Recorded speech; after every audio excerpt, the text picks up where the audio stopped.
واقعہ کربلا تاریخ کا دردناک واقعہ ہے۔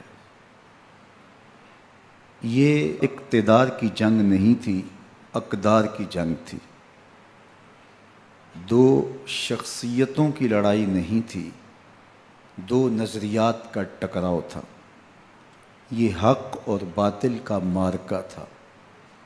یزید ظلم کا استعارہ ہے، حسین ابن علی امن کی علامت ہے۔ یزید جبر کا پتلا ہے، حسین صبر کا پیکر ہے۔ یزید اپنی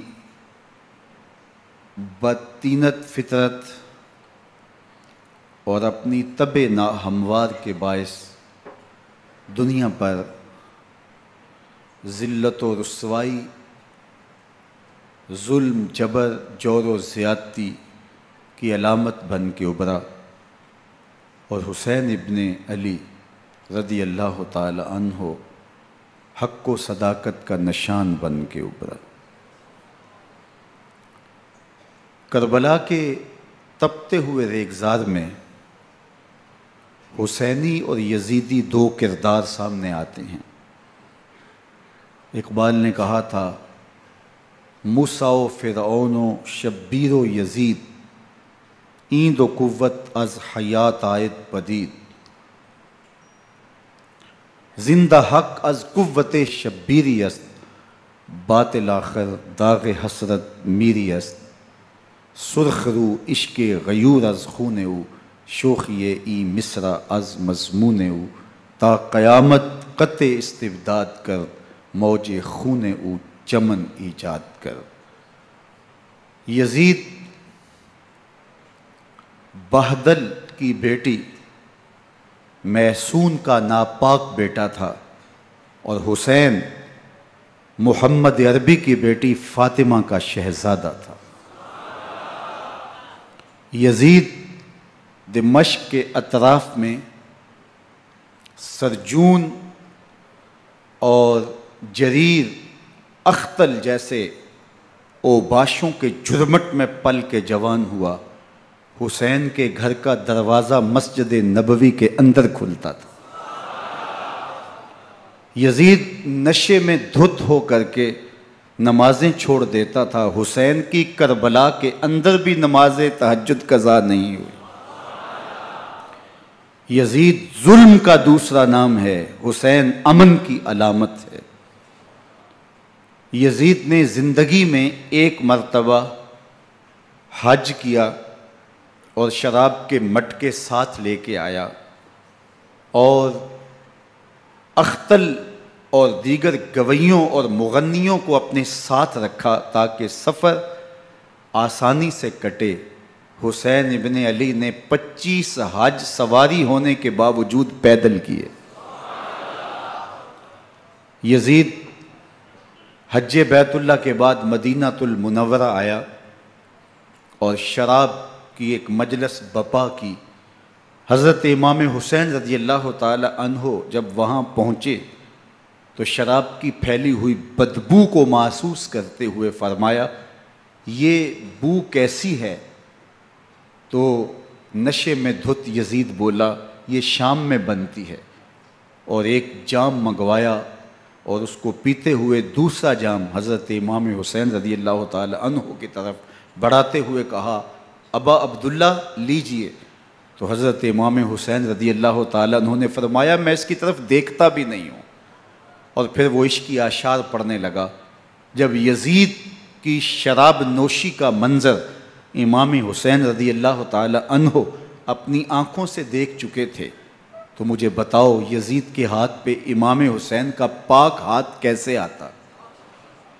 حضرت امام حسین رضی اللہ تعالی عنہ جس ماحول میں پلے تھے، جس ماحول میں پرورش پائی تھی، جس ماحول میں رہے تھے، وہ پاکیزہ اور تقدس مآب ماحول تھا۔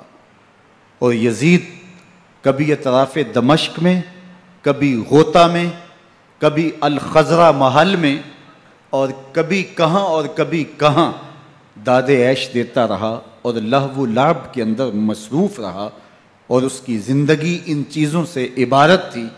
وہ محرمات کو حلال قرار دیتا، شراب نوشی اس کی ہڈیوں میں رچی ہوئی تھی، اور شریعت بیضا کا مذاق اڑایا کرتا۔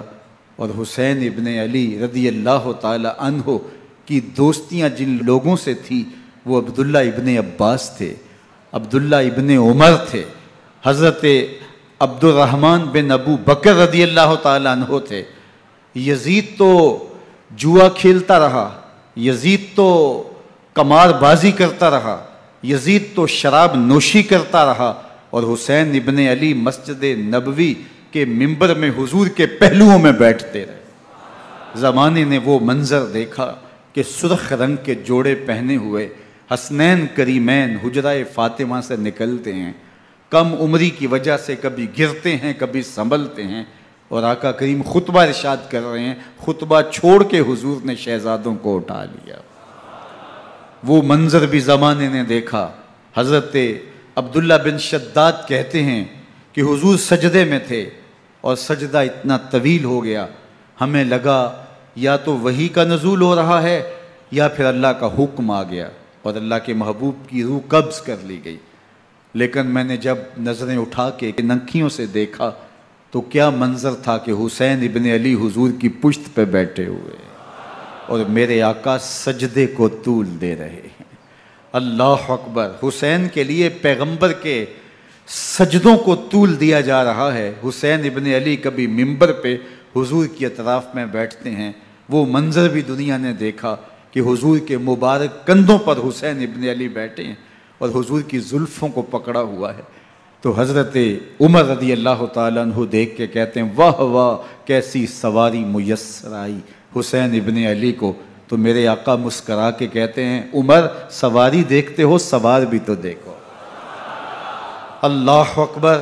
حضرت اسامہ بن زید بن حارثہ رضی اللہ تعالیٰ عنہ فرماتے ہیں رات کا ایک پہر گزر گیا اور مجھے حضور سے کوئی کام تھا، میں آقا کریم کی خدمت میں حاضر ہوا، در دولت پہ دستک دی، حضور تشریف لائے تو چادر اوڑی تھی، بکل کی ہوئی تھی میرے حضور نے، تو میں نے اپنی حاجت کہی تو حضور نے میری حاجت پوری کر دی۔ لیکن ایک منظر میں نے دیکھا کہ حضور نے جو چادر کی بکل فرمائی تھی اس کے اطراف میں پہلوؤں میں ابھار تھے جس طرح اندر کوئی ہو۔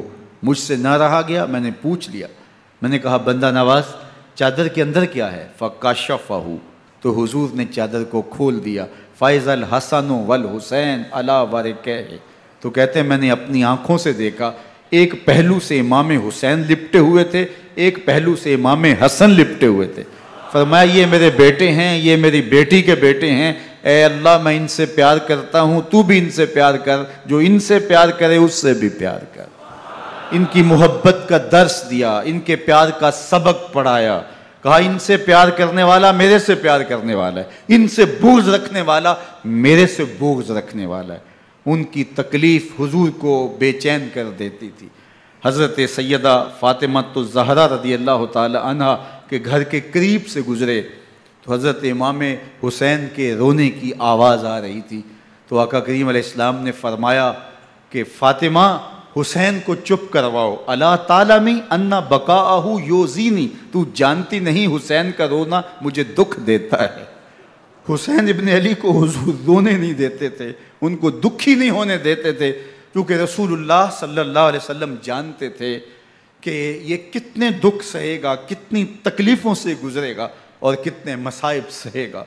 زمانے نے وہ گھڑیاں بھی دیکھیں کہ حضرت حذیفہ بن یمان رضی اللہ تعالیٰ عنہ فرماتے ہیں کہ میں حضور کی خدمت میں نماز مغرب کی ادائیگی کے لیے حاضر ہوا، اور میں نے یہ اجازت خاص طور پہ اپنی ماں سے اس شرط پہ لی تھی کہ امی آپ مجھے اجازت دیں، میں حضور کی خدمت میں حاضر ہوتا ہوں، مغرب کی نماز بھی ادا کروں گا اور پھر حضور سے عرض کروں گا حضور میرے لیے اور میری ماں کے لیے بخشش کی دعا کر دیجئے۔ ماں نے اس شرط پہ اجازت دے دی اور میں حضور کی خدمت میں آ گیا، نماز مغرب ادا کی، سلام پھرا تو میرے دل میں آرزو تھی میں حضور سے عرض کروں حضور میرے لیے اور میری ماں کے لیے مغفرت کی بخشش کی دعا کر دیں، لیکن حضور عبادات میں ذکر میں نوافل میں ایسے مشغول ہوئے کہ میں آرزو رکھنے کے باوجود بھی عرض نہ کر سکا۔ خیر نماز عشاء کا وقت ہوا، اذان پکاری گئی، حضور مصلی پہ آئے، نماز پڑھی، سلام پھرا، تو میرے دل میں پھر خیال آیا کہ ماں سے ایک نماز کی چھٹی لی تھی، نمازیں بھی 2 ہو گئیں، ماں نے جاتے پوچھنا ہے حضور سے میرے لیے اور اپنے لیے مغفرت کی، بخشش کی دعا کروائی تھی، تو کیا جواب دوں گا؟ اور حضور اٹھے اور کاشانہ اقدس کی طرف چل دیے۔ اب میرے دل میں یہ خیال رہ کے آ رہا تھا کہ ماں کو کیا جواب دوں گا؟ میں تو حضور سے بخشش و مغفرت کی دعا کروا ہی نہیں سکا۔ جب حضور چل پڑے تو غیر ارادی طور پہ میں بھی حضور کے پیچھے چل پڑا۔ چلنے میں تھوڑی سی رفتار تیز ہو گئی، جس سے قدموں کی آہٹ پیدا ہوئی۔ تو جب آواز پیدا ہوئی تو حضور نے رخ پھیرے بغیر فرمایا، من ھذا، میرے پیچھے پیچھے کون آ رہا ہے؟ پھر خود ہی کہا، حذیفہ تو نہیں؟ تو میرا دل دھڑک رہا تھا، قل تو نعم، میں نے کہا جی حضور میں حذیفہ ہوں۔ فرمایا، ما حاجتک غفر اللہ لک ولامک، کیا کام ہے؟ اللہ تجھے بھی بخش دے، تیری ماں کو بھی بخش دے۔ اب جو کام تھا وہ جنبش لب سے پہلے ہی ہو گیا، یہاں تو لفظوں کا سہارا بھی نہیں لینا پڑتا، وہ بند لبوں کی بولیاں بھی سنتے ہیں۔ اقبال بولا ہے، فروغت صبح آثار و دہور، چشم تو بی نندائے ما فی الصدور، تیری نظر تو سینوں کے چھپے راز بھی دیکھتی ہے۔ تو کہا، ما حاجتوں کا غفر اللہ لک ولامک، اللہ تجھے بخش دے، تیری ماں کی بھی مغفرت کر دے، کیا کام ہے؟ اب جو کام تھا وہ تو ہو گیا۔ تو میرے حضور نے ارشاد فرمایا، حذیفہ سنو، ابھی ایک فرشتہ آیا ہے جو اس سے قبل دھرتی پر پہلے کبھی نہیں آیا، آج پہلی مرتبہ اللہ سے اجازت لے کے 2 کام کرنے آیا ہے۔ ایک تو مجھے سلام کرنے آیا ہے، اور دوسرا خوشخبری دینے آیا ہے کہ آپ کی بیٹی فاطمہ جنتی عورتوں کی سردار ہے، اور حسن اور حسین جنتی جوانوں کے سردار۔ ایک طرف یزید ناپاک میسون کا پلیت بیٹا، اور ایک طرف محمد عربی کا نواسا، فاطمہ کے دودھ کا اثر، علی المرتضیٰ کے خون کی تاثیر، رسول اللہ صلی اللہ علیہ وسلم کے کندھوں پہ بیٹھنے والا۔ ایک دن حضور نے امام حسین رضی اللہ تعالیٰ عنہ کے ہاتھ پکڑ لیے اور ان کے پاؤں اپنے پاؤں پہ رکھے، اور پھر فرمایا، بیٹے آگے بڑھو، اور ان کے پاؤں حضور کی پنڈلیوں پہ آئے۔ پھر کہا، بیٹے اور آگے بڑھو، حتیٰ کہ ان کے پاؤں حضور کی رانوں پہ آئے۔ پھر فرمایا، بیٹا اور آگے بڑھو، تو ان کے پاؤں حضور کے مبارک بطن اقدس پہ آئے۔ پھر بازوؤں کو کھینچ کے اپنے قریب کیا اور حسین ابن علی کے منہ میں اپنی زبان رکھ دی، اور وہ اس طرح چوس رہے تھے جس طرح کھجور چوسی جاتی ہے۔ تو اللہ کے محبوب علیہ السلام نے حسین ابن علی کو اپنی زبان کا لعاب دہن دے کر کے، وہ شیر رحمت دے کر کے، وہ کوثر و تسلیم سے پاکیزہ تر آب رحمت عطا کر کے ان کی ہمیشہ کے لیے پیاس بجھا دی، تاکہ کل کربلا کے تپتے ہوئے ریگزار میں حسین ابن علی کو پیاس کی شدت تنگ نہ کرے اور پائے استقلال میں لغزش نہ آنے پائے۔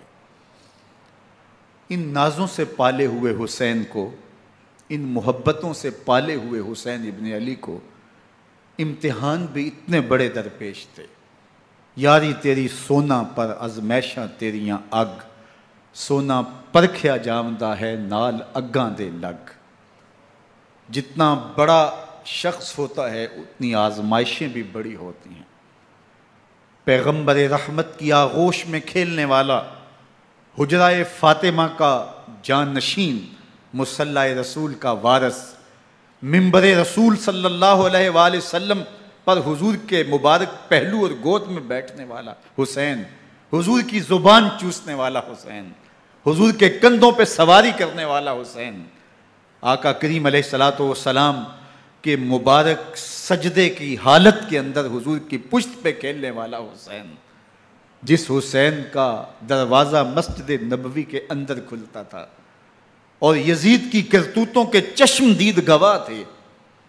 یزید جب تخت نشین ہوتا ہے تو اسے یہ فکر ہوتی ہے کہ امام حسین، عبداللہ بن زبیر، عبداللہ بن عمر، عبداللہ ابن عباس یہ میری بیعت کریں.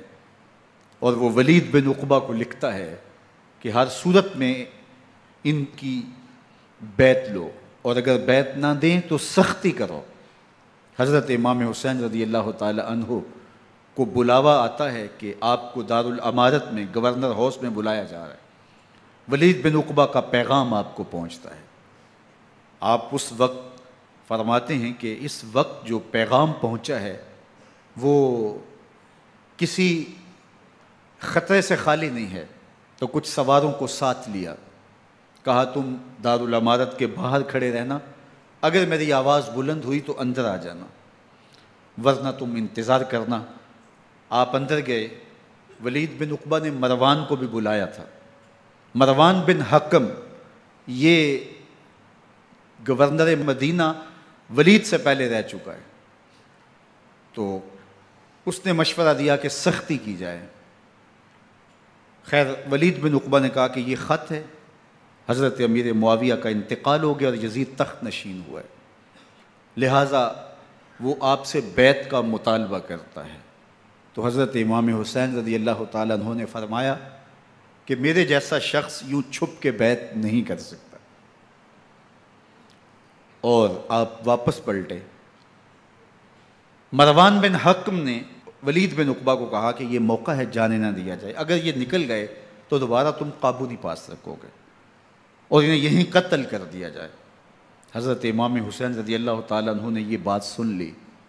کہتے ہیں حضرت امام حسین انہی قدموں کے بل واپس پلٹے اور مروان بن حکم سے مخاطب ہو کے کہا، مروان کیا بول رہا ہے؟ وہ خاموش ہو گیا. فرمایا تو جانتا نہیں ہم کون ہیں؟ آنا حسین ابن علی ابن ابی طالب، میں حسین ہوں، میں علی کا بیٹا ہوں. ہمارے گھر میں قرآن اترتا رہا ہے، وحی کا نزول ہوتا رہا ہے، اور یزید فاسق ہے، فاجر ہے، مسلمانوں کا قاتل ہے اور شرابی ہے.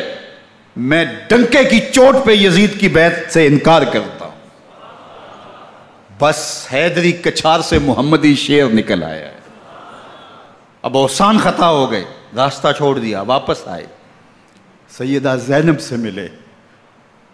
کہا مدینے کو چھوڑنا پڑے گا. کہا بھیا کیا ہوا؟ کہا یزید بیعت لینے پہ مصر ہے اور میں کسی صورت بھی بیعت نہیں کروں گا. رسول اللہ کا مدینہ ہمارے خون سے لالا زار بنے گا. میں نہیں چاہتا کہ حضور کے شہر نور کی حرمت پامال ہو.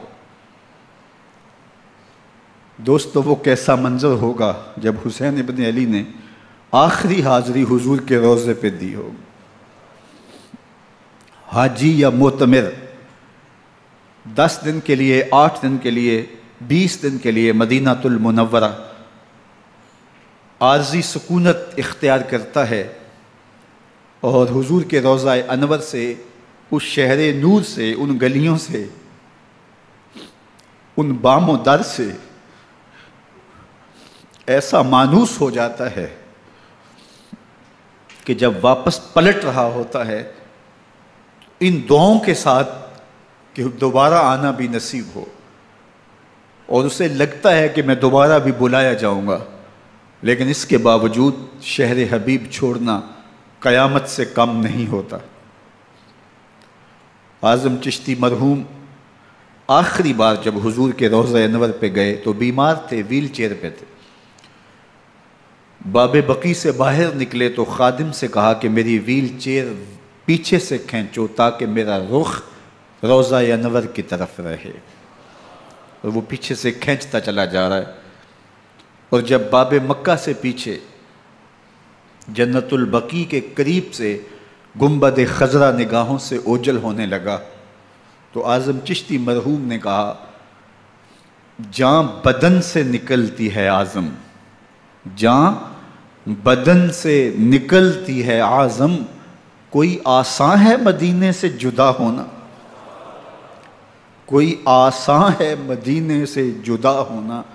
یہ اس شخص کی کہانی ہے جو 10 دن، 5 دن، مہینہ، 2 ماہ وہاں رہتا ہے اور پھر اس شہر کو چھوڑ کے آنا اس کے لیے آسان نہیں ہوتا. اور مجھے بتاؤ کہ حسین جو پیدا مدینے میں ہوا، جس کے گھر کا دروازہ مسجد نبوی کے اندر کھلتا تھا، جو مسجد نبوی کے اندر پرورش پا کے جوان ہوتا ہے اور مدینے کی گلیوں میں کھیلتا رہا، اس حسین ابن علی کے لیے مدینہ چھوڑنا، اور پھر وہ اس بات کا علم اور شعور رکھتے تھے کہ یہ آخری بار حضور کے در پہ حاضری ہے، دوبارہ اس شہر نور میں نہیں آ سکوں گا، تو کیا قیامت ہوگی اور کیا منظر ہوگا۔ محمد بن حنفیہ کے علاوہ خاندان نبوت کے جتنے لوگ تھے ان سب نے شہر مدینہ کو الوداع کہا، اور رات کے موقع میں مدینہ المنورہ کو، مسجد نبوی کو چھوڑ کر کے مکہ کی جانب عازم سفر ہوئے۔ 3 شعبان المعظم کو مکہ المکرمہ پہنچتے ہیں، ادھر کوفیوں کے خطوط آنے شروع ہو جاتے ہیں۔ حضرت امام حسین رضی اللہ تعالیٰ عنہ مسلم بن عقیل رضی اللہ تعالیٰ عنہ کو صورتحال معلوم کرنے کے لیے بھیج دیتے ہیں۔ 40,000 کوفی آپ کے ہاتھ پہ بیعت کر لیتے ہیں۔ ادھر 25 پیدل حج کرنے والے حضرت امام حسین 8 ذی الحج کو احرام باندھتے ہیں، لیکن آپ کو پتہ چلتا ہے کہ حاجیوں کے روپ میں قاتل چھپا دیے گئے، تو آپ اس احرام کو حج کی بجائے عمرے میں بدلتے ہیں اور کوفے کی جانب عازم سفر ہوتے ہیں۔ کائنات والو، ذرا سینے پہ ہاتھ رکھ کے دیکھو کہ یہ کتنا مشکل مرحلہ تھا۔ اس دین کی آبرو کو بچانے کے لیے حضرت امام حسین رضی اللہ تعالیٰ عنہ نے کتنا بڑا قدم اٹھایا۔ آپ کے بہی خواہ، دوست، احباب عبداللہ بن عمر یہ سارے روکتے ہیں، عبداللہ بن عباس کہتے ہیں حضرت نہ جائیے، الکوفی لا یوفی، کوفی کبھی وفا نہیں کرتے، آپ کے والد کو وہاں شہید کیا گیا، لیکن آپ ایک فرض کو نبھانے جا رہے ہیں۔ میرے غم گسارو، میرے مہربانوں، نہ روکو مجھ کو جانے دو، مجھے نانے کے دی کی ڈوبتی کشتی بچانے دو، میں جاتا ہوں کہ دنیا پر وفا کا نام رہ جائے، میں رہوں نہ رہوں پر عظمت اسلام رہ جائے۔ میں نہیں جاتا تو نبی کے گھر کی آن جاتی ہے، میں نہیں جاتا تو نبی کے گھر کی آن جاتی ہے، تمہارا دین جاتا ہے، میری غیرت ایمان جاتی ہے۔ حضرت امام حسین یہاں سے چلتے ہیں، ابھی راستے میں ہی پہنچتے ہیں کہ یہ خبر آتی ہے کہ کوفے والوں نے بے وفائی کر دی، حضرت مسلم بن عقیل رضی اللہ تعالیٰ عنہ کو شہید کر دیا گیا، نعمان بن بشیر معزول کر دیے گئے، ابن مرجانہ ابن زیاد وہاں متعین کر دیا گیا جو سخت گیر شخص تھا، اور اس نے لوگوں کو ڈرایا دھمکایا اور کوفے کے لوگوں کے دل بدل گئے اور وہ بیعتیں توڑنے لگے۔ وہ منظر مسجد کوفہ کا کتنا دل گداز تھا، جب امام نماز کے لیے کھڑے ہوئے تو 40,000 لوگ آپ کے پیچھے تھا، جب سلام پھیرا اور امام نے دیکھا کہ پیچھے لوگ نہیں ہیں، پھر لوگوں نے اپنے دروازے بھی بند کر لیے۔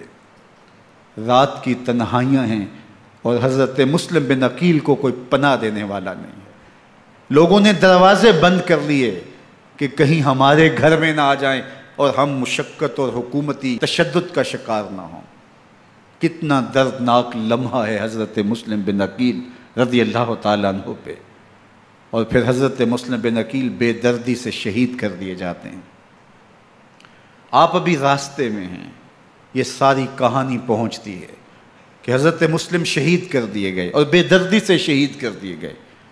وہ جنہوں نے خط لکھے تھے کہ ہم آپ کے ساتھ ہیں اور ہم منتظر ہیں، چشم برا ہیں، آپ کے قدموں کی چاپ سننے کے لیے بےتاب ہیں، آج انہوں نے بیعتیں توڑ دی، 40,000 کوفی منحرف ہو گئے۔ مسجد کوفہ کا وہ منظر کس قدر روح کو تڑپا دینے والا تھا۔ ہم پچھلے سال عصر اور مغرب کے درمیان جب کوفہ پہنچے تو سورج ڈوبنے کے قریب تھا۔ میں نے اپنی زندگی میں اتنا اداس موسم کہیں نہیں دیکھا جتنا اداس موسم کوفے میں دیکھا۔ ایسے لگتا تھا جس طرح کوفے کی آب و ہوا آج بھی شرمندہ ہے۔ جو مسلم بن عقیل اور خاندان نبوت کے ساتھ اہل کوفہ نے کیا، حضرت امام حسین رضی اللہ تعالیٰ عنہ کو ان کے بہی خواہوں نے، اعزاء نے، اقربا نے، دوستوں نے، آوان و انصار نے، ساتھیوں نے کہا کہ حضرت حالات یکسر تبدیل ہو گئے، اب ہمیں مراجعت کر جانی چاہیے، واپس پلٹ جانا چاہیے۔ تو حضرت امام حسین کافی سوچ بچار میں رہے، پھر اس کے بعد آپ نے فیصلہ کیا کہ ہم آگے بڑھیں گے۔ دوستوں نے کہا کہ حضرت اگر آپ آگے بڑھیں گے تو ہمیں لگتا ہے کہ وہ آپ کے ساتھ سلوک اچھا نہیں کریں گے اور آپ بچوں کے سامنے پیاس سے شہید کر دیے جائیں گے۔ تو حضرت امام حسین رضی اللہ تعالیٰ عنہ نے وہاں ایک خطبہ ارشاد فرمایا کہ لوگو تم جو مجھے بتا رہے ہو مجھے اچھی طرح معلوم ہے، جو تم مجھے منظر پیش کر رہے ہو وہ میری نگاہوں میں ہے، اور جو کچھ ہونے والا ہے چشم تصور وہ منظر دیکھ رہی ہے۔ چونکہ حضرت امام حسین رضی اللہ تعالیٰ عنہ کی شہادت کی خبر حضرت امام حسین کے پیدا ہوتے ہی خاندان نبوت میں عام تھی۔ حضور علیہ الصلوۃ والسلام کو یہ بات جبریل امین نے آ کے بتائی تھی جب حسین ابن علی کے ساتھ حضور محبت کا اظہار کر رہے تھے، تو یہ جبریل امین نے آ کے کہا تھا حضور آپ کا یہ بیٹا ارض طف میں شہید کر دیا جائے گا، اور کربلا کی مٹی لا کے حضور کو دی اور ام سلمہ کو حضور نے عطا کر دی۔ حضرت ام سلمہ کہتی ہیں کہ ایک دن میں سوئی تو خواب دیکھا کہ حضور کے مبارک بال بکھرے ہوئے ہیں اور سخت پریشان ہیں، تو میں نے کہا کہ حضور آپ کی یہ کیا حالت ہے؟ وَبِيَدِهِ قَارُورَةٌ، اور حضور کے ہاتھ میں ایک شیشی ہے، فِيهَا دَمٌ، جس کے اندر خون ہے۔ تو میں نے کہا حضور یہ کیا؟ فرمایا میں قتل گاہ حسین سے آ رہا ہوں اور یہ حسین ابن علی کا خون ہے۔ تو کہا 10 محرم کا دن تھا، دوپہر کا یہ منظر تھا، میں قیلولہ کر کے اٹھی، جب میں نے دیکھا تو وہ شیشی جس میں کربلا کی مٹی رکھی تھی وہ خون بن چکی تھی۔ تو یہ خبر پہلے دی گئی تھی، یہ بتا دیا گیا تھا۔ فرمایا میرے دوستو جو تم مجھے بتاتے ہو میں اس سے بے خبر نہیں ہوں، یہ سب کچھ ہونے والا ہے، لیکن اس کے باوجود میں کیوں جا رہا ہوں؟ تو آپ کا ایک تاریخ ساز جملہ ہے جو کربلا کے فلسفے کو ہمارے سامنے رکھتا ہے کہ یہ اتنا بڑا امتحان کیوں دیا۔ حضرت امام حسین رضی اللہ تعالیٰ عنہ نے فرمایا وَلَكُمْ فِيَّ أُسْوَةٌ، میں اس لیے جا رہا ہوں قیامت تک ظلم، جبر اور ناانصافی کے خلاف کھڑے ہونے والوں کے لیے کوئی نمونہ تو ہو۔ میری زندگی قیامت تک ظلم، جبر اور استحصالی نظام کے خلاف کھڑے ہونے والوں کے لیے نمونہ ہے۔ تو حضرت امام حسین رضی اللہ تعالیٰ عنہ نے حق اور باطل کے درمیان ایک سرخ لکیر کھینچ دی اپنے خون سے۔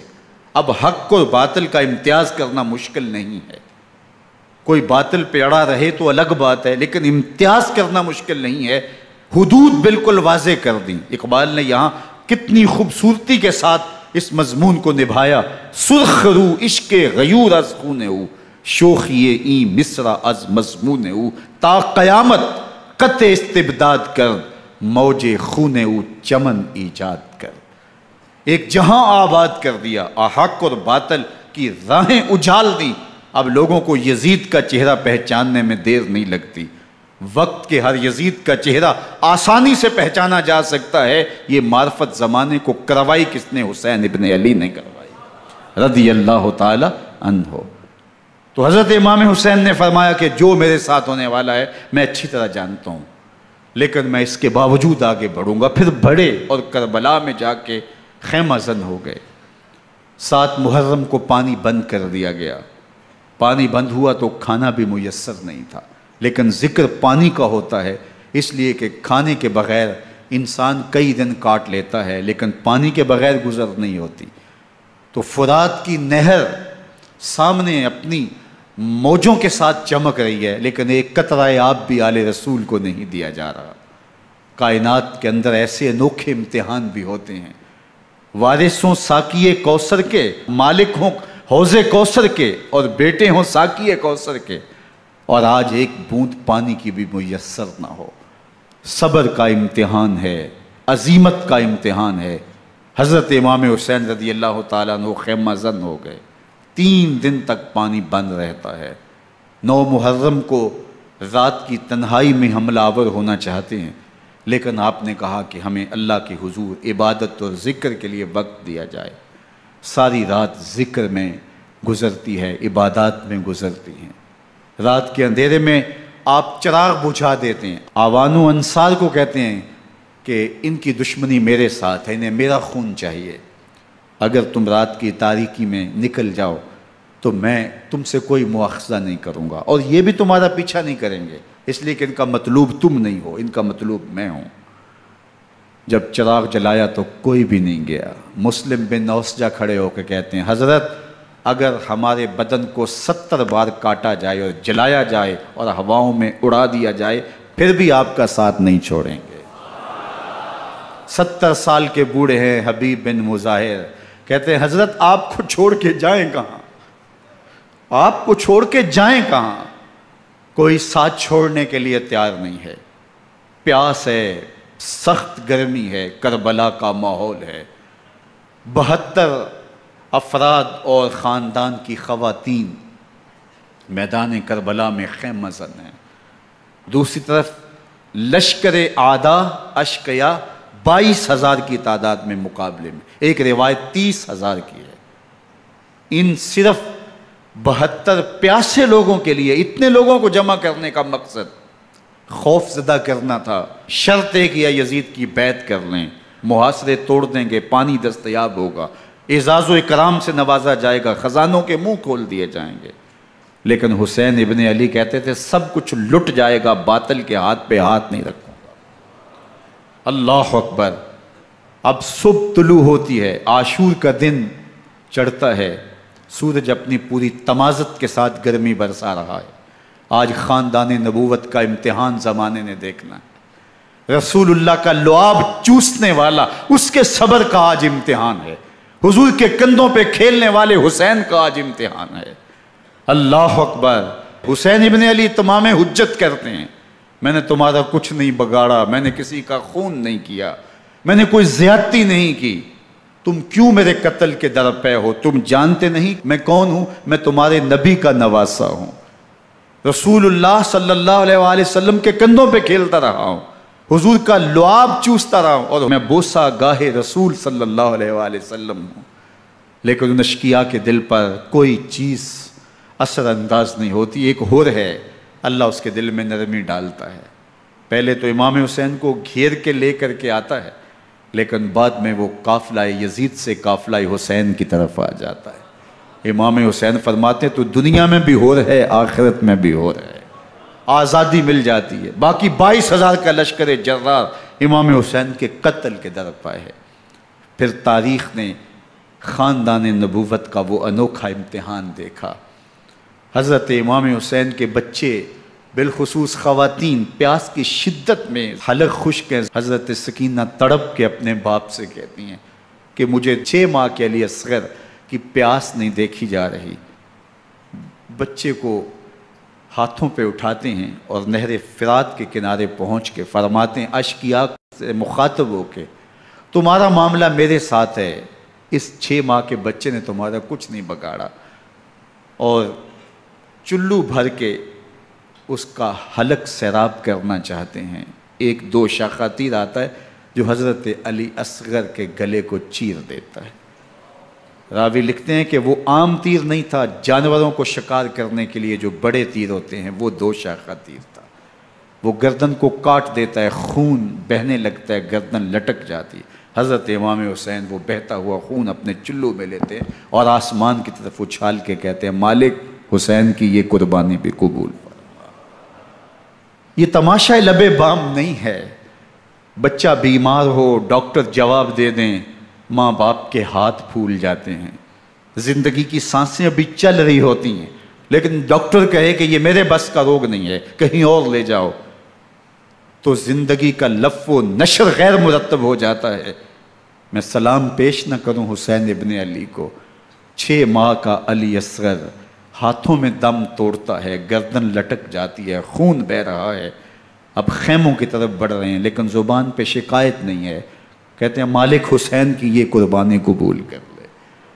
اب خیموں کی طرف آنا، شہر بانوں ام رباب سیدہ زینب حضرت سکینہ سلام اللہ علیہا کا سامنا کوئی آسان کام نہیں تھا، لیکن حسین ابن علی آتے ہیں، شہزادے کو یہاں خیموں کے قریب رکھ کے کہتے ہیں کہ یہ حوض کوثر سے سیراب ہو گیا ہے۔ اللہ اکبر، کوہرام مچ جاتا ہے خیموں کے اندر، کیا منظر ہوگا اور ان کو کن الفاظ کے پیرائے میں ڈھال کر کے ان کیفیات کو بیان کیا جا سکتا ہے جو اہل بیت کے خیموں کے اندر علی اصغر کی شہادت کے بعد کا منظر رقم ہو رہا ہوگا۔ اللہ اکبر، ادھر اشکیا آوازیں دے رہے ہیں، مبارزت کے لیے پکار رہے ہیں۔ زمانے نے پھر وہ منظر بھی دیکھا کہ جوان بیٹے کو 18 سال کی کمائی حضرت امام حسین میدان عمل میں بھیج رہے ہیں۔ وہ علی اکبر جو حسین کا نور نظر ہے، آنکھوں کا قرار ہے، دل کی تسکین ہے۔ اور پھر حضرت علی اکبر جب گھوڑے کی زین سے فرش زمین پہ گرتے ہیں تو باپ کو آواز دیتے ہیں، اور حضرت امام حسین جو ہے وہ آگے جا کے بیٹے کی لاش اٹھاتے ہیں۔ اللہ اکبر، 18 سال کے بیٹے کی لاش کو کندھوں پہ اٹھا کے خیموں تک لاتے ہیں اور ہاتھ پھیلا کے کہتے ہیں مالک حسین کی یہ قربانی بھی قبول فرما۔ کبھی قاسم بن حسن کی لاش اٹھا کے لاتے ہیں، کبھی اون و محمد کی لاشیں اٹھا کے لاتے ہیں، بھتیجوں کی، بھانجوں کی، بھائی عباس کے کٹے ہوئے بازو اور زخموں سے چھدا ہوا لاشا۔ کیا کیا قیامتیں تھیں جو اس کربلا کے ایک میدان کے اندر نہیں توڑی گئیں۔ حضرت امام حسین پر دکھ پہ دکھ، تکلیفوں پہ تکلیفیں۔ اب 71 لاشیں اٹھا کے خیموں تک پہنچا چکے، اور ادھر مبارزت کی دعوت دی جا رہی، آؤ میدان عمل میں آؤ، اب دیر کیوں کر رہے ہو۔ رسول اللہ کا حرم، رسول اللہ کی شہزادیاں جو نازوں میں پلی تھیں، وہ کلیاں جو شبنم کا بوجھ بھی گوارا نہیں کر سکتی تھی، آج مصیبتوں کے پہاڑ ٹوٹ گئے۔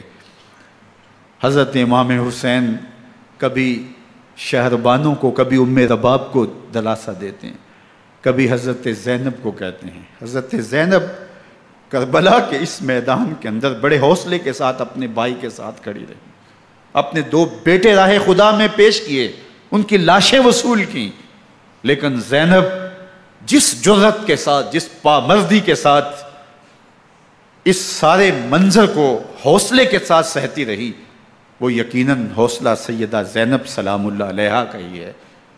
لیکن یہ وہ منظر تھا کہ زینب کا دل بھی ڈول گیا جب حسین ابن علی گھوڑے پہ بیٹھنے لگے، اور ان کو گھوڑے میں بٹھانے والا کوئی نہیں تھا، اور جو بھی سوار جاتا پھر واپس اس کی لاش ہی آتی اور حسین ابن علی لے کے آتے۔ آج حسین ابن علی جا رہے ہیں، زندگی کا سارا سرمایہ لٹ رہا ہے، حضرت زینب سلام اللہ علیہا سنبھل نہیں رہی۔ حضرت امام رضی اللہ تعالیٰ عنہ اٹھے اور آپ نے حضرت زینب کو صبر کی تلقین کی اور کہا کہ صبر ہی بہترین ذریعہ ہے اور اللہ کی قربت کا ایک بہترین سبب ہے، اور ان کو صبر کی تلقین کرتے ہوئے فرمایا کہ میرے بعد تم نے اس ذمہ داری کو سنبھالنا ہے، اور ان مخدرات اسلام کی، ان شہزادیوں کے پردے کی تم نے حفاظت کرنی ہے۔ اور پھر گھوڑے کی زین کس کے امام حسین لشکر اشکیا کی طرف بڑھتے ہیں۔ اب خیموں سے سسکیوں کی آواز آ رہی ہے، ان کا سردار، ان کا تاجدار آج سب کو چھوڑ کے کربلا کے میدان کی طرف بڑھ رہا ہے۔ جرم کیا کیا، قصور کیا کیا، اس نے کیا زیادتی کی کہ آج نیزوں اور انیوں کے مقابلے میں 22,000 کا لشکر حضرت امام حسین پہ ٹوٹ پڑتا ہے۔ آپ پھر تمام حجت کرتے ہیں میں نے کسی کو قتل نہیں کیا، خون ناحق نہیں بہایا، میرے خون کے درپے کیوں ہو، اپنی آخرت کیوں برباد کرتے ہو، تم جانتے نہیں میں کون ہوں، میں تمہارے نبی کا نواسا ہوں۔ لیکن ابن زیاد کہتا ہے مقابلے میں آؤ۔ پھر حضرت امام حسین رضی اللہ تعالیٰ عنہ مقابلے میں آتے ہیں، اور جب گھوڑے کو ایڑ لگا کے دشمن اشقیاء پہ ٹوٹتے ہیں تو پھر ایسا منظر ہوتا ہے کہ وہ بھیڑ بکریوں کی طرح آگے بھاگتے ہیں۔ 71 زخم کلیجے پہ لیے شجاعت کا یہ پیکر جب میدان میں آتا ہے، آواز آتی، یہ کون ذی وقار ہے، بلا کا شاہ سوار ہے، لباس ہے پھٹا ہوا غبار سے اٹا ہوا، تمام جسم نازنی چدا ہوا کٹا ہوا، یہ نبی کا نور عین ہے، یہ بالیقین حسین ہے، یہ حسین ابن علی ہے رضی اللہ تعالیٰ عنہ۔ پھر چاند بادلوں میں گھر جاتا ہے، شامی غنڈے تیر برساتے ہیں، تلواروں سے آپ کے بدن پر ضربیں لگاتے ہیں اور نیزوں سے آپ کے بدن کو پرو دیتے ہیں۔ جب آپ کا پیراہن بعد میں اتارا گیا تو آپ کے پیراہن میں 122 سوراخ تیروں کے تھے، 33 زخم تلواروں کے اور 34 گھاؤ نیزوں کے تھے۔ جب گھوڑے کی زین سے فرش زمین پر آئے، بدن چھلنی تھا، زخم زخم سے خون بہ رہا تھا، 3 دن کا پیاسا حسین، اللہ اکبر، بدن زخموں سے چور، 71 لاشیں کلیجے پہ لیے، مخدرات اسلام کے پردے کا خیال دل میں الگ ہے، لیکن گھوڑے کی زین سے جب فرش زمین پہ امام حسین آتے ہیں، زبان پہ ہائے نہیں، نالا و شیون نہیں، چیخ و پکار نہیں، آتے ہی پیشانی سجدے میں رکھتے ہیں اور پکارتے ہیں اللہم ردن بقضائک وصبرن علی بلائک تسلیمن لامرک سبحان ربی الاعلی۔ مالک گھر لٹا کے، بچے لٹا کے، خاندان سب کچھ قربان کر کے، اپنے بدن کو زخموں سے چھلنی کروا کے، تیروں اور نیزوں کی انیوں سے اپنے آپ کو زخمی کروا کے، تیرے حضور سر جھکا کے یہ اقرار کرتا ہوں کہ حسین تیری تقدیر پہ راضی ہے، مالک تو بھی بتا، تو بھی حسین پہ راضی ہوا ہے کہ نہیں ہوا۔ آواز آ رہی ہے، اس پیاسے پر علی شیر خدا کو ناز ہے، اس نواسے پر محمد مصطفیٰ کو ناز ہے۔ اوروں نے بھی سجدے کیے پر اس کا عجب انداز ہے، اس نے وہ سجدہ کیا جس پر خدا کو ناز۔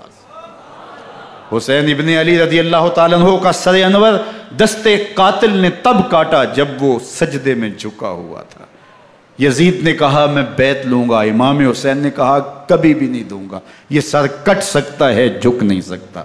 سر کاٹ کے نیزے کی نوک پہ چڑھا دیا گیا اور یہ اس بات کا اعلان تھا کہ ہم جیت گئے اور حسینی ہار گئے، اور لشکر یزید میں غوغا مچ گیا، نقارے بجنے لگے کہ ہم جیت گئے، دیکھو امام حسین شہید کر دیے گئے، اور سر کاٹ کے نیزے کی نوک پہ چڑھایا گیا۔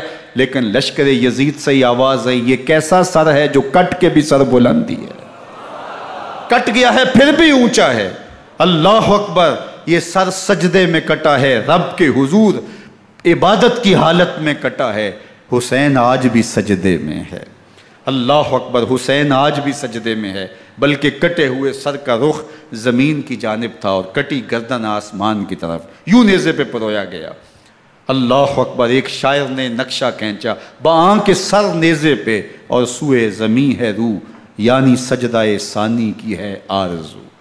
رکعت کے 2 سجدے ہوتے ہیں، ابھی ایک سجدہ ہوا تھا کہ دست قاتل نے سر کاٹ دیا، کہا حسین کی پیشانی میں دوسرے سجدے کی تمنا مچل رہی ہے۔ یہ تھا حسین ابن علی کا سجدہ، ساری زندگی رب کے حضور سجدہ قضا نہیں ہونے دیا۔ آج پانی نہیں ہے، اللہ اکبر، آج تیمم کر لیتے ہیں، آج اپنے خون کو اوڑھ کر کے حسین نے اپنی پیشانی اپنے مالک کے حضور جھکا کر کے عظیمت کی وہ انوکھی داستان رقم کر دی کہ صدیاں گزرنے کے باوجود بھی ان کی یادوں کے چراغ روشن ہیں۔ جب حضرت امام حسین اور دوسرے آیان و انصار کو شہید کر دیا گیا تو ان کے سر نیزوں کی نوک پہ چڑھا دیے گئے، حضرت امام حسین کا کٹا ہوا سر اور باقی 71 افراد کے کٹے ہوئے سر نیزوں کی نوک پہ، اور 10 سواروں کو ابن سعد نے کہا کہ ان کو رون دو، اور گھوڑوں کی ٹاپوں تلے حضرت امام حسین رضی اللہ تعالیٰ عنہ اور ان کے آوان و انصار کو جو ہے وہ روندا گیا، حتیٰ کہ ان کی استخوان مبارک، ان کی ہڈیاں بھی چور چور ہو گئیں۔ روننے سے قبل ان کا لباس اتار لیا، ان کے کپڑے اتار لیے گئے، اللہ اکبر، کیسی دردناک گھڑیاں تھیں۔ یزید کا صرف یہی بد کرداری کا مرحلہ نہیں تھا، اس کربلا کے صحرا کے اندر یزید نے جس طرح امام حسین رضی اللہ تعالیٰ عنہ کو شہید کیا اور حضرت امام حسین کے خاندان کو شہید کیا، جب مدینہ المنورہ پر یزید نے مسلم بن عقبہ کو مقرر کیا، جس کو بزرگوں نے مصرب بن عقبہ کہا ہے، تو اس کو کہا 3 دن تک مدینے کا حرم تمہارے لیے حلال ہوگا، جو چاہو تم کرنا، اور شامی فوجوں کو اجازت ہوگی۔ تو وہاں بھی انہوں نے 10,000 تابعین اور 700 صحابہ کو شہید کیا۔ حضرت ابو سعید خدری رضی اللہ تعالیٰ عنہ گھر سے باہر نکلے، کافی بوڑھے ہو چکے تھے، تو انہوں نے حضرت ابو سعید خدری کو پکڑ لیا، کہا تم کون ہو؟ کہا مجھے ابو سعید خدری کہتے ہیں۔ تو کہا ہاں تمہارا نام سنا ہے، اور داڑھی سے پکڑ کے کھینچا اور کہا کہ ہے تمہارے پاس جو ہمیں دو؟ تو کہا کہ میرے پاس تو کچھ بھی نہیں، میں تو فقیر آدمی ہوں۔ تو ان کے گھر ان کو لے گئے، تو 2 کبوتر رکھے تھے حضرت ابو سعید خدری نے، تو وہ کبوتر لوٹ کے لے گئے۔ اللہ اکبر۔ حضرت ابن سنان رضی اللہ تعالیٰ عنہ کو، جو حضور کے علم بردار تھے فتح مکہ کے دن، ان کو ستو پہلے پلائے اور پھر ان کی گردن کاٹی گئی، اور کہا یہ ہے وہ ستو جو تم زندگی میں آخری بار پیو گے۔ ایک گھر میں داخل ہوئی شامی فوج، تو ایک خاتون کے ابھی بچہ پیدا ہوا تھا، اور قابلہ نے، دائیہ نے وہ بچہ ماں کی چھاتی پہ لٹایا، اور وہ ماں کا پہلا دودھ پی رہا تھا۔ تو یہ جا کے کہنے لگے نکالو تمہارے پاس جو کچھ ہے۔ تو اس خاتون نے کہا تم جانتے ہو یہ بچہ کون ہے؟ تو انہوں نے کہا ہم نہیں جانتے۔ کہا یہ حضرت ابن ابی کبشہ انماری رضی اللہ تعالیٰ عنہ کا بچہ ہے، اور یہ وہ صحابی ہیں کہ جو بیعت الشجرہ کے موقع پہ حضور کے ہاتھ پہ بیعت کرتے ہیں۔ انہوں نے اس چیز کا لحاظ نہ کیا کہ جو کچھ ہے وہ ہمیں دو، ورنہ تیرے بچے کو نہیں چھوڑیں گے۔ تو ماں بچے سے مخاطب ہو کے کہتی ہے، ابھی بچہ پیدا ہوا ہے اور ماں سے پہلا دودھ پی رہا ہے، کہ بیٹے اگر میرے پاس کچھ ہوتا، وہ قیمتی سے قیمتی چیز بھی ہوتی، تیری جان کے لیے قربان کرتی، لیکن اس وقت میرے پاس کچھ ہے نہیں۔ تو ایک شکی آگے بڑھا اور بچے کو ایک ٹانگ سے پکڑ کے کھینچ کے دیوار کے ساتھ پٹک کے مارا، جس سے دماغ کا بھیجا نکل گیا۔ کیا کیا زیادتیاں نہیں کی۔ 700 صحابہ حرہ کے واقعہ میں شہید کیے یزید نے، اور 10,000 تابعین شہید کیے۔ مسجد نبوی میں ممبر رسول کے ساتھ گھوڑے باندھے، اور وہ ممبر رسول اور مصلی رسول کے قریب لید کرتے رہے۔ حضرت سید عبد المسیب فرماتے ہیں میں نابینا تھا اور حضور کے روضہ انور کے پاس بیٹھا تھا، اور یزید کے سپاہی آتے، جو بھی مسجد میں نظر آتا پکڑ کے لے جاتے، مجھے نابینا سمجھ کے چھوڑ دیتے، لیکن میں پریشان تھا کہ ظہر کا وقت ہوگا، عصر کا وقت ہوگا، مغرب عشاء کا وقت ہوگا، نہ اذان نہ اقامت نہ جماعت، تو کیسے مجھے پتہ چلے گا کہ نماز کا وقت ہو گیا، اور کیسی میری نمازوں کا کیا بنے گا؟ میں اس فکر میں بیٹھا تھا۔ لم ازل اسمع الاذان والاقامت من قبر رسول اللہ صلی اللہ علیہ وآلہ وسلم۔ فرماتے ہیں جب بھی پھر نماز کا وقت آیا، گنبد خضرا سے اذان کی بھی آواز آئی، اقامت کی بھی آواز آئی۔ 3 دن تک مسجد نبوی کے اندر گھوڑے بندے رہے، اور مدینہ کی حرمت پامال کی۔ مدینہ کے گھروں کے اندر یہ بدکماش داخل ہوئے، اور جو بدکاریاں انہوں نے کی کلیجہ منہ کو آتا ہے۔ 1002 شیزائیں ان بدکاروں کی بدکاریوں کی وجہ سے کنواری حالت کے اندر حاملہ ہوئی۔ 3 دن تک مدینے کا حرم انہوں نے پامال کیا، اور پھر مکہ المکرمہ میں کعبہ اللہ پر گولے برسائے، اور کعبہ کا غلاف جل گیا۔ وہ تو یزید مر گیا، اور حضرت عبداللہ ابن زبیر رضی اللہ تعالیٰ عنہ نے اپنی خلافت کا اعلان کیا۔ یزید کے یہ کرتوت تھے، ادھر اہل مدینہ کو ستایا، ادھر اہل مکہ کو ستایا، اور رسول اللہ صلی اللہ علیہ وسلم کے خانوادے کی بے حرمتی اور توہین کی۔ نہ صرف انہیں قتل کیا گیا، ان کی لاشوں پہ گھوڑے دوڑائے۔ ابن سعد اور شمر جو ہے وہ خیموں میں داخل ہوا، اور مخدرات اسلام کی چادریں چھیننے کی کوشش کی۔ حضرت زینب سلام اللہ علیہ نے مخاطب ہو کے کہا ہمارے چہرے کے رکھوالے چلے گئے ہیں، ظالم تو خیال نہیں کرتا ہم رسول اللہ کی بیٹیاں ہیں۔ حضرت شہربانو، حضرت زین العابدین اور حضرت زینب سلام اللہ علیہم، ان تینوں کو ایک اونٹ پہ باندھا گیا، اور باقی اونٹوں پہ باقی سادات کو، حضور کی شہزادیوں کو باندھا گیا، رسیوں میں جکڑا گیا، اور اونٹوں پہ باندھ کر کے کوفے کی جانب آگے آگے شہیدوں کے سر چل رہے ہیں، اور پیچھے یہ قافلہ چل رہا ہے۔ اور جب یہ قافلہ وہاں سے گزرا جہاں لاشیں پڑی تھیں، امام زین العابدین 14 سال کے تھے اور بیمار تھے، اور ان کا حوصلہ نہ ہوا، وہاں غشی ان کے اوپر آنے لگی، اور وہ منظر ابن کثیر نے، باقی لوگوں سب نے لکھا ہے کہ پھر جب ان کی یہ حالت ہوئی تو پھر سیدہ زینب سلام اللہ علیہ، جنہوں نے ابھی تک بڑے حوصلے کے ساتھ ساری مشکلات کا مقابلہ کیا تھا، اب ان کے بندھن ٹوٹ گئے اور آنکھوں سے آنسو بہنے لگے، اور سیدہ زینب تھے امام حسین رضی اللہ تعالیٰ عنہ کی لاش پہ کھڑے ہو کے، اور وہ روندی ہوئی لاش، ٹوٹی ہوئی ہڈیاں، اور وہ برینا بدن، کٹا ہوا سر نیزے کی نوک پہ، اور لاش یہ پڑی ہے۔ تو حضرت سیدہ زینب نے مدینے کی طرف منہ کر کے جو ہے وہ حضور سے فریاد کی، یا محمد آہو، یا محمد آہو، ھذا حسین بالآراء مزمل بالدماء، یا محمد آہو بناتوں کا سبایا۔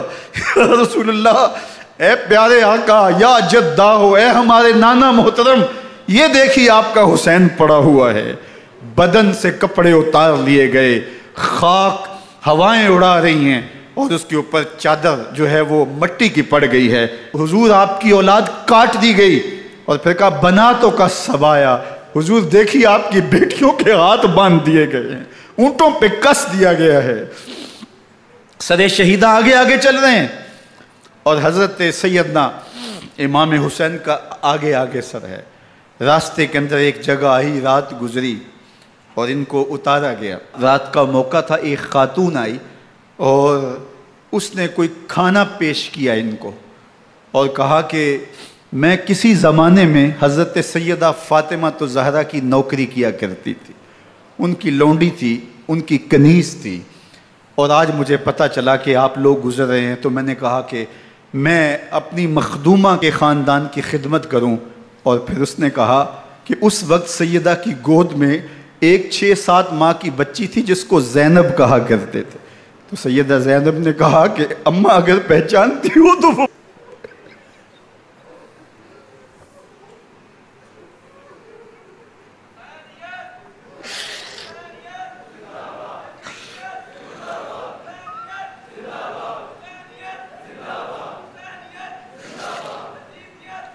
یہ تاراج اور لٹا ہوا کارواں پھر وہاں سے کوفے میں کیسے پہنچا، اور کوفے کے اندر سیدہ زینب سلام اللہ علیہا نے وہ یزید کے دربار میں، ابن زیاد کے دربار میں وہ جرأت آمیز جو باتیں کہیں، اللہ اکبر، زینب کی زبان میں علی کی خطابت بول رہی تھی، اور پھر دشمن اور دوست سارے رونے لگے، اور وہ کیا دل گداز منظر تھے۔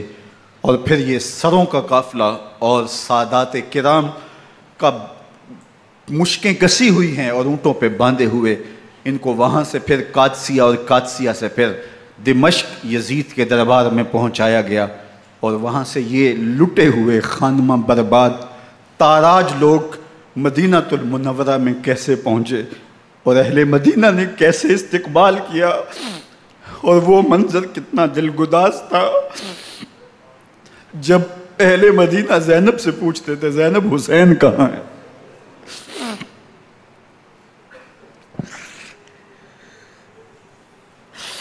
بے مروت بے وفا تیرا بھی کیا افسانہ ہے، جس نے اپنی ہی شمع کو گل کیا تو وہ پروانہ ہے۔ اپنے پیغمبر کے شہزادوں کو اور اپنے پیغمبر کی شہزادیوں کو جو دکھ اس امت نے دیے، یہ کائنات کی ایک انوکھی داستان ہے۔